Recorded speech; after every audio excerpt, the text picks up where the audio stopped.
یہ کہانی خوف کی گلیاں کے نام سے مشہور ہے۔ ہماری مرکزی کردار کا نام مریم ہے، جو ایک بڑے شہر کی رہنے والی تھی۔ مریم ایک خود مختار اور باہمت لڑکی تھی جو ہمیشہ نئے تجربات کی تلاش میں رہتی تھی۔ اس کی زندگی میں سب کچھ معمول کے مطابق چل رہا تھا، جب تک کہ اس نے ایک پراسرار گاؤں کا سفر کرنے کا فیصلہ نہیں کیا۔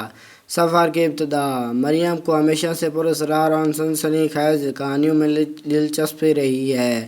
اس نے ایک روز اپنے دوستوں کے ساتھ ایک پراسرار گاؤں کا ذکر سنا، جو شہر سے کئی دور ایک ویران علاقے میں واقع تھا۔ مریم نے فیصلہ کیا کہ وہ اس گاؤں کا سفر کرے گی اور اس کے رازوں کو پتہ لگائے گی۔ اس نے اپنے سفر کی تیاری کی اور اکیلے ہی اس گاؤں کی طرف روانہ ہو گئی۔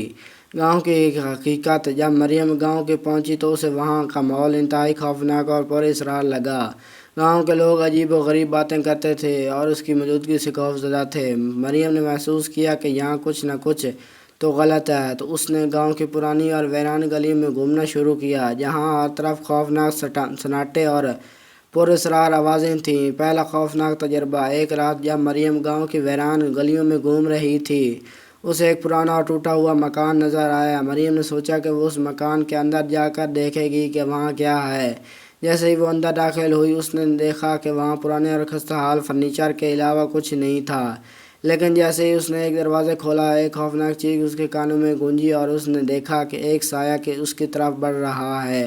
تحقیقات کا آغاز: مریم نے خوف کے باوجود اپنے آپ کو سنبھالا اور اس کے خوف کے تجربے کی تحقیقات کرنے کا فیصلہ کیا۔ اس نے گاؤں کے بزرگوں سے بات کی اور ان سے ان کا مکان اور گاؤں کی تاریخ کے بارے میں سوالات کیے۔ اسے معلوم ہوا کہ اس گاؤں میں کئی سال پہلے ایک خوفناک حادثہ ہوا تھا، جس کی وجہ سے گاؤں کے لوگ آج تک خوفزدہ تھے۔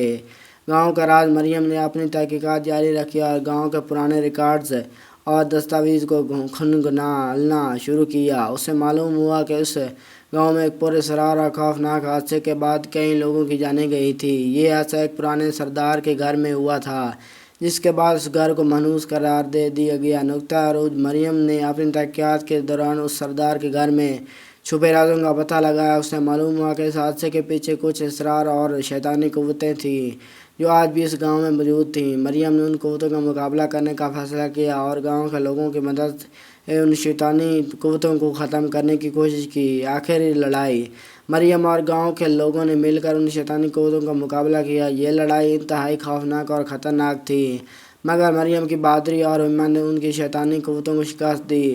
گاؤں کے لوگوں نے مریم کی تعریف کی اور اسے ایک ہیرو مانا۔ انجام: مریم نے اپنے سفر سے یہ سبق سیکھا کہ خوف کا سامنا کرنا اور اس کا مقابلہ کرنا ہی اصل بہادری ہے۔ اس نے گاؤں کے لوگوں کو ان کو خوف سے آزاد کرایا اور خود بھی ایک نئی قوت اور ہمت کے ساتھ اپنی زندگی واپس آئی۔ خوف کی گلیاں کی کہانی ہمیں یہ سبق سمجھاتی ہے کہ خوف صرف ہمارے ذہن کا ایک وہم ہے، جسے ہم اپنی ہمت اور بہادری سے شکست دے سکتے ہیں۔ اگر آپ کو میری ویڈیو اچھی لگی ہے تو چینل کو سبسکرائب کرنا اور ویڈیو کو لائک ضرور کرنا۔ آپ کا میری اینڈ تک ویڈیو دیکھنے کے لیے بہت اور دل سے زیادہ شکریہ ادا کرتا ہوں۔ اللہ آپ کو امان